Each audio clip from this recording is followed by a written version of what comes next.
going back to those figures, if the national debt is currently 80% of the national income, again IFS figures, the Tories want to take it down to 72%. That's what people have voted for. Both you and Labour were talking about taking it down to 78%. The people have spoken and said, actually, we want to aspire towards 72%. Does that not tell you something about a kind of national view of your policies? Sorry, in terms of the national debt or the deficit, Ian? The national debt. The national debt. Well, the national debt is increasing. So, these figures that are being talked about are fictitious, I would argue. Yeah, but these were the pledges that people voted on the basis of. Take it down to 72%. Whether or not that happens is another thing. You and Labour both said take it down to 78% of the national income. So, what has happened almost doesn't matter. This is looking to the future, and it's what people put their crosses in the box for. Absolutely. I think what we need to be doing in terms of the national debt is getting it under control. I mean, frankly, the level that it's at now, the difference between 72 and 78% is largely academic.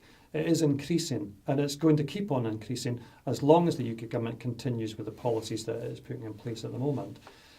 That's the challenge. I believe that that's a bigger issue than the deficit. The deficit is an annualised equation that highlights how well the UK economy has done.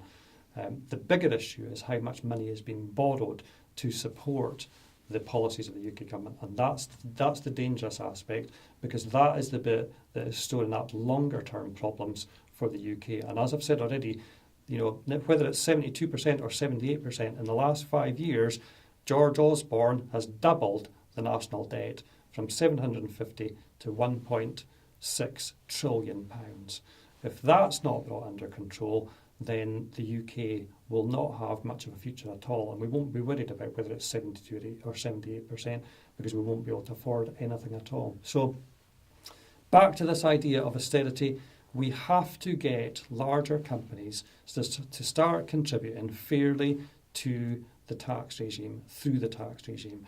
We are at the point where we have to start tackling offshore bank accounts, tax evasion, tax avoidance, and making sure that everybody pays their fair share in tax. At the moment, it seems to me that the only people who are paying their fair share in tax are working families, and that the burden of responsibility is increasingly falling on working families to keep the UK going. That, I think, fundamentally is the shift that we need to take issue with, and the shift that we need to push forward as quickly as possible. A fair, equitable tax regime is required if the UK is going to tackle its deficit and tackle the national debt. It's quite easy and a popular approach, I think, for any politician to almost kind of demonise the big multinationals or the big companies. At the end of the day, though, it's ordinary people's pensions that are very often affected by the profit levels of these companies. It's not all going into the back pockets of the very richest. It affects ordinary people as well. If you're looking to try and tackle that, is a knock-on effect not likely to be that people's pension funds will begin to shrink too? No, I don't think so, because if you've got large companies and very wealthy individuals that are hoarding their money in offshore accounts, then they're not impacting upon the profitability that's evidenced through the tax system at all. So they're arguably having no impact on the pension funds and so on and so forth. You're absolutely right, of course, that pension funds do rely on the profitability of our large companies. That is where they make their money, and that's the money that then goes back to individuals who've saved throughout their life in terms of the pension that they hope to receive. But I would argue that the tax regime that is encouraging offshore investments, it's encouraging tax evasion, it's encouraging tax avoidance, are damaging the ability of companies to contribute to our pension schemes, not contributing to them.